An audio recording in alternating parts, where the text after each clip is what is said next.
Imagine a world where for just a few days, all the rules disappear. What if, for just a few days, the world flipped upside down?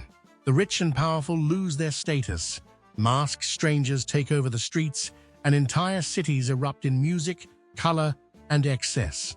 Sounds like a fantasy? Think again. This is Carnaval. For centuries, this festival has been a time of rebellion, indulgence, and transformation, where society is turned upside down before order is restored. From the dazzling parades of Rio to the masked intrigue of Venice, and from the outrageous satire of Germany to the explosive energy of the Caribbean, Carnaval has taken on different forms across the world. But no matter where it's celebrated, it always carries the same spirit, a joyful escape from the ordinary. But where did it all begin? How did a festival of excess spread across continents, shaping itself to fit different cultures while keeping its rebellious core?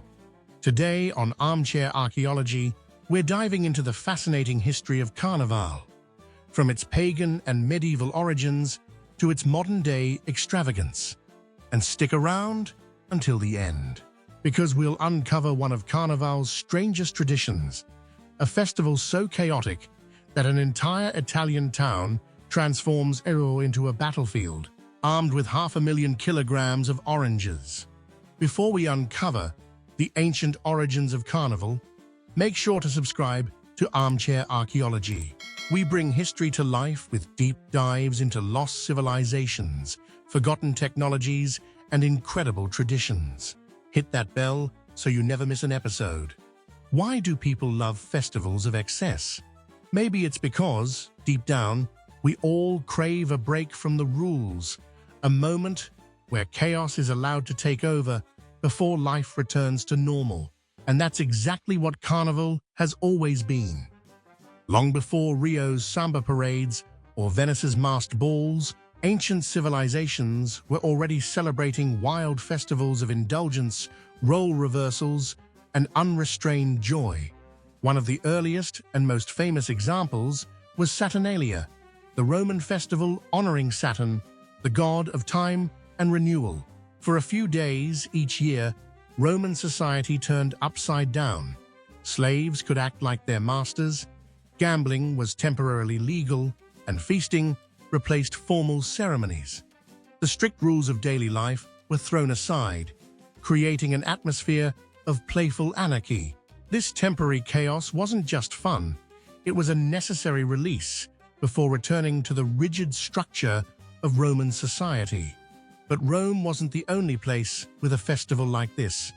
In Mesopotamia, the Akitu festival marked the new year with costumed processions and rituals where a king was humiliated before being reinstated, symbolizing the cycle of renewal. In Egypt, festivals honoring Osiris featured wild public celebrations, where music and dance played a central role in connecting people to the gods. Even pre-Christian Europe had its own versions. Pagan fertility festivals used feasts, masks, and performances to chase away winter and welcome the rebirth of spring. These ancient traditions didn't just fade away, they evolved into what we now call Carnaval. But how did a festival of wild excess become part of a religious calendar? The answer lies in a delicate dance between ancient customs and the rise of Christianity. The spirit of excess before order has remained constant, shaping celebrations across cultures and centuries. And as we'll see, this idea didn't disappear. It simply transformed into the spectacular, rule-breaking festival we know today. For all its wild celebrations, Carnival isn't just about indulgence. It's about what comes next. In the Christian tradition, it marks the final days of feasting and freedom before Lent, a 40-day period of fasting, reflection, and self-denial leading up to Easter. But while Christianity shaped the modern version of Carnaval, the festival's chaotic spirit never really disappeared. It just adapted. As Christianity spread across Europe, the church found itself facing a dilemma. People were deeply attached to their pre-Christian festivals, like Saturnalia and pagan spring rites. So instead of banning them outright, religious leaders absorbed them into the Christian calendar. The result? A new kind of celebration. One last, extravagant farewell to excess. Then, Lent began. Many believe this is where Carnival got its name, from the Latin Carnevale, meaning farewell to meat. However, some historians debate this, suggesting alternative origins. But this wasn't just about food. It was about flipping reality upside down before returning to order. In medieval Europe, towns held feasts of fools, where lower-ranking clergy dressed as bishops and parodied church rituals. The strict hierarchies of the Middle Ages temporarily dissolved, just as they had in Roman Saturnalia.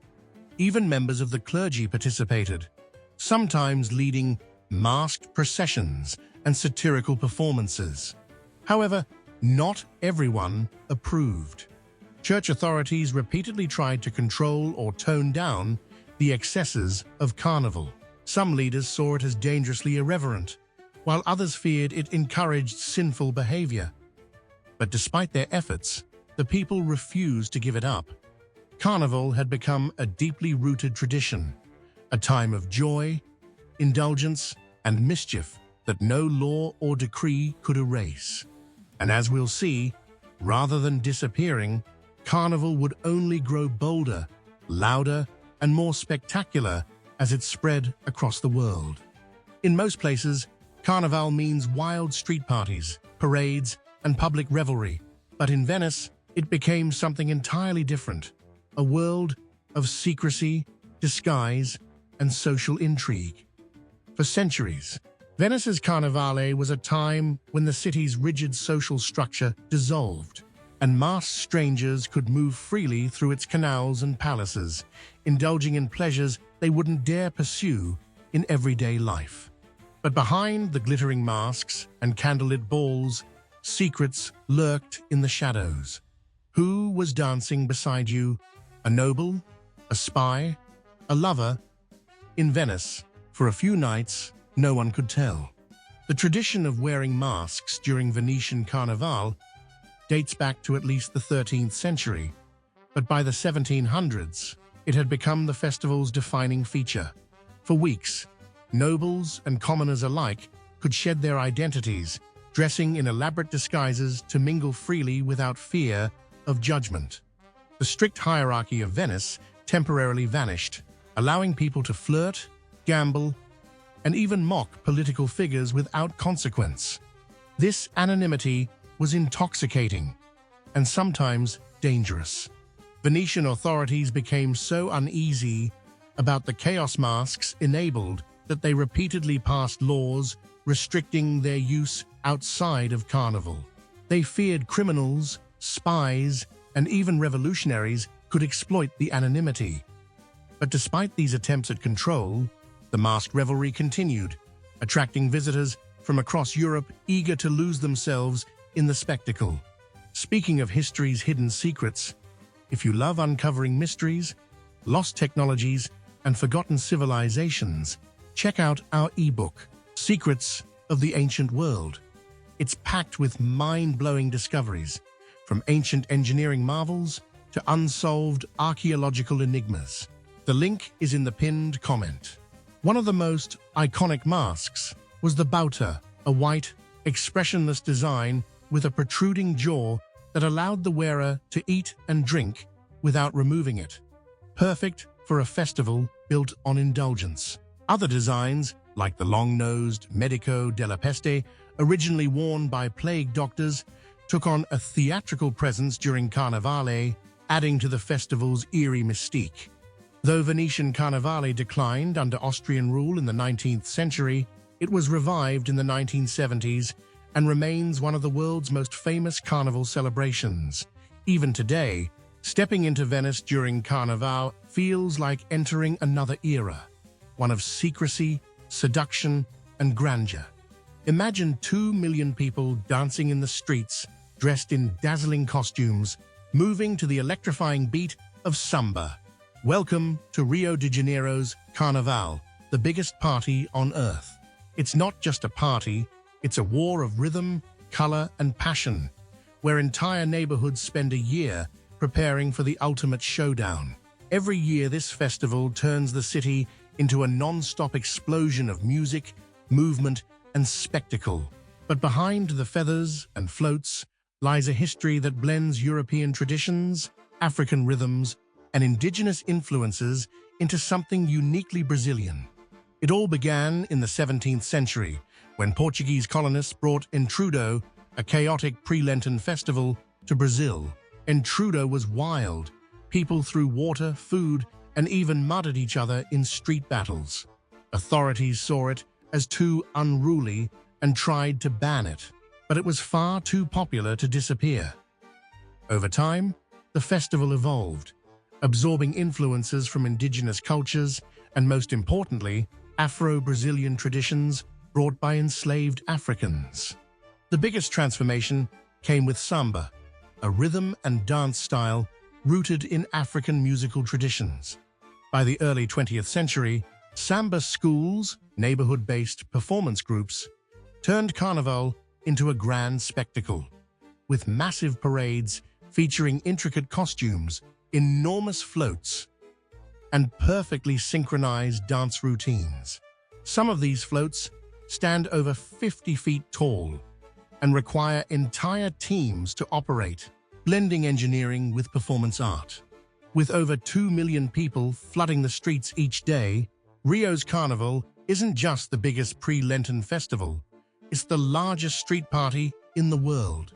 The highlight is the competition at the Sambadrome, a stadium built specifically for the event, where samba schools battle for the crown in dazzling, high-energy performances that take an entire year to prepare. From its chaotic colonial roots to the polished perfection of today's samba parades, Rio's Carnaval is the ultimate expression of joy, creativity, and cultural fusion. An event so powerful that for a few days each year, the whole world turns its eyes to Brazil. Rio's Carnaval is next-level insane, but I want to know, what's the most incredible festival or tradition you've ever experienced? Drop your answer in the comments. If Rio's Carnaval is the biggest, New Orleans' Mardi Gras is one of the most iconic, famed for its dazzling parades, masked revelers, and bead-throwing traditions. It's a celebration unlike any other. But beneath the wild street parties and marching bands lies a festival with deep historical roots, one that blends European aristocracy, Catholic tradition, and old-world masquerade culture into something uniquely American. Mardi Gras, which means Fat Tuesday in French, was introduced to Louisiana by French settlers in the early 18th century. But over time, New Orleans made it its own. What started as a European tradition turned into a wild fusion of jazz, voodoo, and unapologetic revelry, where the only rule is, the crazier the better. Just like in Europe, the festival marked the last day of indulgence before Lent. But in New Orleans, it took on a life of its own. By the 19th century, exclusive crews, private social clubs, began organizing extravagant masked balls and parades, drawing inspiration from Venetian and French traditions. These crews remain central to Mardi Gras today, each designing their own elaborate floats and themes. One of the festival's most famous traditions, throwing beads and trinkets from floats, wasn't always part of the celebration. It actually started in the late 1800s, when a crew dressed as Santa Claus tossed small gifts to the crowd. The idea of giving out throws caught on quickly, and over time, crews expanded their offerings to include colorful beads, coins called doubloons, and even coconuts. These trinkets aren't just party favors, they're prized collectibles, with rare throws becoming sought-after souvenirs. Even the structure of Mardi Gras has a regal influence. Every year, crews elect their own kings and queens of Mardi Gras, echoing medieval European celebrations where rulers presided over pre-Lenten feasts. These traditions, mixed with New Orleans' love of music, spectacle, and rebellion, transformed Mardi Gras into a festival where elegance and excess exist side by side. From its aristocratic roots to its modern-day street party madness, Mardi Gras is the perfect example of how carnival traditions evolve, mixing old-world grandeur with wild, unrestrained celebration. If you're fascinated by how ancient traditions shape the modern world, you'll love our ebook, Secrets of the Ancient World. Discover lost cities, ancient technologies, and forgotten knowledge that still impacts us today. Find it in the pinned comment. In Germany, Carnaval isn't just a festival, it's an entire season. Known as the fifth season, it officially begins on November 11th at 11:11 a.m., months before the main festivities take over the streets in February. While different regions have their own variations, cities like Cologne, Düsseldorf, and Mainz host some of the most extravagant carnival celebrations in Europe.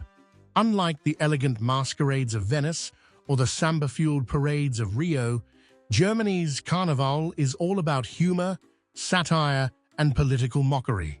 Parades feature enormous floats with exaggerated caricatures of politicians and global leaders, poking fun at world events in a tradition that dates back centuries.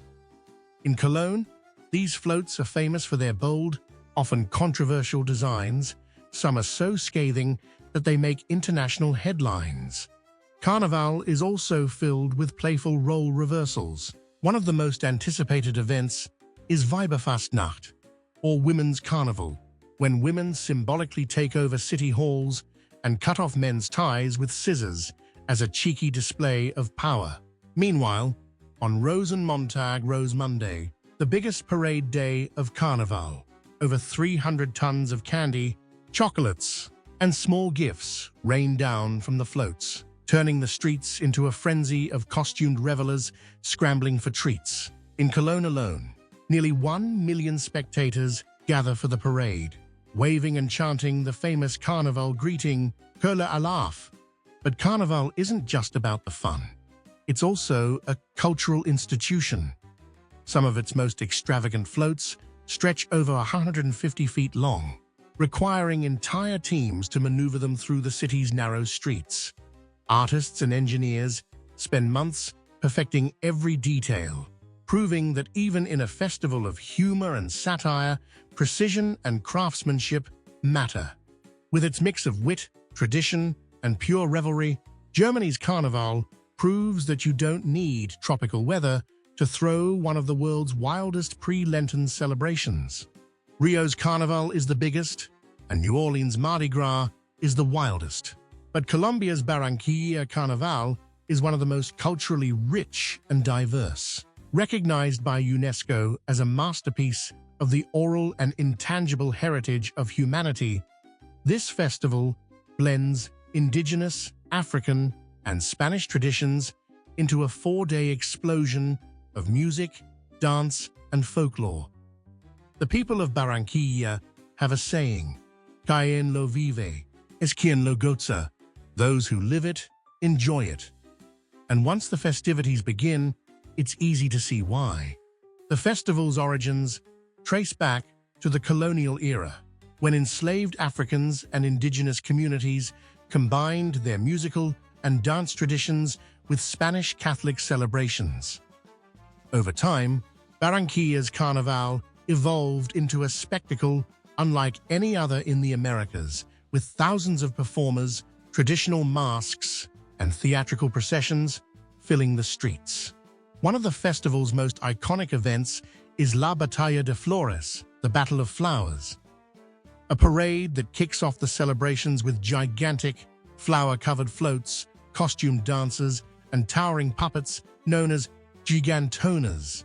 But among all the extravagant displays, one of the most striking figures is El Hombre Caimán, the Alligator Man, a legendary character from Colombian folklore. According to the tale, a man was cursed to become a half-alligator, half-human after spying on women bathing in a river. During Carnaval, dancers in elaborate alligator costumes bring this legend to life, moving rhythmically through the streets in a mix of myth and tradition. The streets pulse with the sounds of cumbia, mapale, and vallenato, each rhythm reflecting Colombia's diverse cultural influences.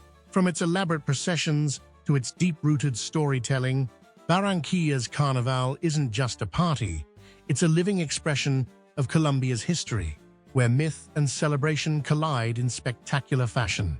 Nowhere is the spirit of Carnival more alive than in the Caribbean, where the festival has evolved into a high-energy explosion of music, dance, and cultural pride. From Trinidad and Tobago to Haiti and the Dominican Republic, each island brings its own unique flavor, blending African, European, and indigenous traditions into something entirely new. One of the most famous Caribbean carnivals is Trinidad and Tobago's, home to some of the world's most extravagant costumes and pulsating soca music. The festival traces its roots to French colonists in the 18th century, who brought their pre-Lenten masquerade balls to the islands.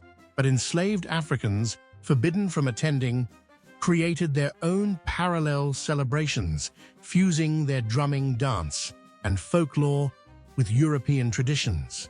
This defiant spirit gave birth to Jouvert, the raw, uninhibited opening of the festival, where revelers cover themselves in paint, mud, and even oil as a symbol of freedom. Similar expressions of resistance and reinvention can be seen across the region. In Haiti, Carnaval takes on a deeply spiritual tone, reflecting the country's Vodou heritage. The streets come alive with drumming, ceremonial dances, and elaborate papier-mâché masks, many depicting spirits and mythical beings. Meanwhile, in the Dominican Republic, costumed figures known as Diablos Cojuelos, or limping devils, parade through the streets, cracking whips and performing acrobatic dances. According to legend, these devils were once mischievous spirits cast out of heaven, landing so hard on earth that they injured their legs. Today, their vibrant costumes and exaggerated movements have transformed them into one of the most iconic symbols of Dominican Carnival. From the hypnotic beats of soca to the haunting beauty of Haitian masks, Caribbean carnivals are more than just parties. They are living expressions of resilience, history, and cultural fusion.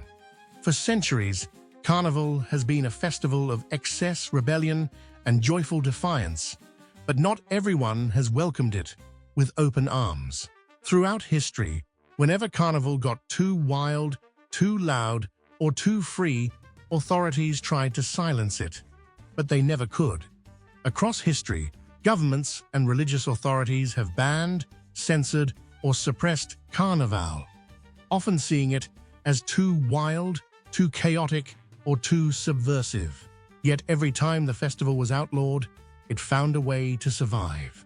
One of the earliest crackdowns came in the 16th and 17th centuries, when Protestant reformers in parts of Europe, particularly in England and some German states, viewed Carnival as sinful and un-Christian. Public revelry was discouraged, and in some cases, the festival was outright banned. But in Catholic regions like France, Spain, and Italy, Carnival only grew more extravagant, almost as if in defiance of these restrictions. Later, in the 19th and early 20th centuries, colonial governments in the Caribbean and Latin America attempted to suppress Afro-Caribbean and indigenous elements of Carnaval, fearing that the festival's gatherings could spark rebellion. Instead of disappearing, Carnaval adapted. People blended their traditions into more acceptable European-style masquerades, while secretly preserving the rhythms, dances, and stories of their ancestors. Even in modern times, Carnival has remained a tool of resistance. During Brazil's military dictatorship, 1964 to 1985, authorities tried to control Carnaval by banning politically charged parades and music. But rather than silencing the people, this only made the festival more subversive. Samba schools cleverly disguised political messages in their performances, using allegories and symbolism to critique the government right under its nose. Crowds cheered as masked performers danced their way through hidden acts of defiance, proving that Carnaval was more than just a party, it was a statement. From medieval Europe to modern-day Brazil, Carnaval has always been a symbol of freedom and resilience. No matter how many times it's been banned, its spirit refuses to be silenced. We pour countless hours into researching and bringing these stories to life. If you'd like to support the channel, consider hitting the Super Thanks button below. It helps us keep uncovering history's greatest mysteries for you. What started as a deeply local, religious, and cultural tradition has now exploded into a global spectacle, with carnival celebrations taking place in cities far beyond their original Catholic roots. From London to Toronto, Sydney to Tokyo, new versions of the festival have emerged, blending traditions from different cultures and adapting to modern times.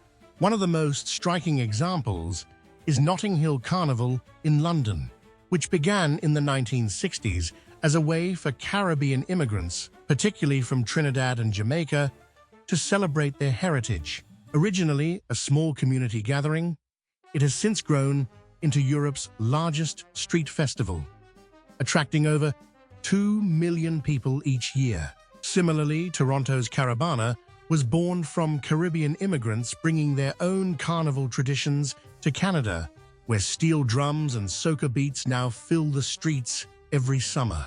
Even places without a strong Catholic heritage have embraced the spirit of carnival.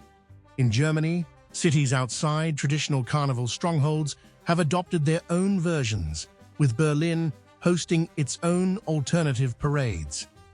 In Asia, Japan has embraced Brazilian carnival culture, with events in cities like Tokyo featuring samba dancers, extravagant floats, and Brazilian-style street parties. But while modern carnivals may take different forms, the core idea remains the same: a time of joy, excess, and freedom before a period of restraint. Some traditions have stayed remarkably intact, while others have evolved in unexpected ways.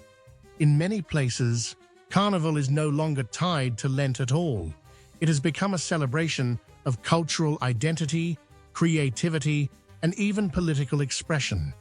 And with the rise of social media and global tourism, Carnaval has never been more accessible. Whether it's Rio's glittering Sambadrome or the lively parades of New Orleans, people around the world are flocking to experience these grand spectacles firsthand. Carnaval is no longer just a festival. It's a global movement, proving that the desire to celebrate, dance, and break free from routine is truly universal. From the masked intrigue of Venice to the samba-fueled streets of Rio, and from Germany's satirical parades to the Caribbean's explosive energy, Carnaval is far more than just a party. It's a cultural phenomenon that has endured for centuries. Born from ancient rituals, shaped by religion, and transformed by history, Carnival has proven time and again that it cannot be silenced. No matter how many times it has been banned or reshaped by society, at its core, Carnival is about excess before order, joy before restraint, and freedom before formality. It's a moment when social boundaries blur, creativity flourishes, and entire cities come alive in a celebration of life itself. Each region has put its own unique spin on the festival, but the spirit remains the same: an explosion of music, dance, and vibrant tradition. We've seen masked balls, towering floats, and wild street parties, but nothing compares to what's coming next. And as promised, let's talk about one of the strangest carnival traditions out there: the Battle of the Oranges in Ivrea, Italy. Unlike the dazzling parades of Rio or the masked elegance of Venice, This Italian town celebrates Carnaval by staging a massive citywide food fight. Every year, thousands of people take to the streets and hurl over 500,000 kilograms of oranges at each other. But this isn't just chaos for fun. It reenacts a medieval rebellion against an oppressive ruler, proving that even in the frenzy of Carnaval, history is never forgotten. If you could time travel to witness any carnival in history, which one would you pick? Would you join the masked intrigue of Venice, the electrifying samba of Rio, or the wild chaos of the Battle of the Oranges? Let us know in the comments. And if you enjoyed this journey through history, don't forget to like this video and subscribe to Armchair Archaeology for more deep dives into the past. Oh, and if you want to keep diving into history's wildest mysteries, grab a copy of Secrets of the Ancient World. From lost civilizations to mind-blowing ancient tech, it's a must-read. Find the link in the pinned comment. No matter how many times they tried to stop it, Carnival always came back, bigger, bolder, and louder than before. And that's the magic of history. It never truly disappears. Until next time, keep celebrating, keep questioning, and keep history alive.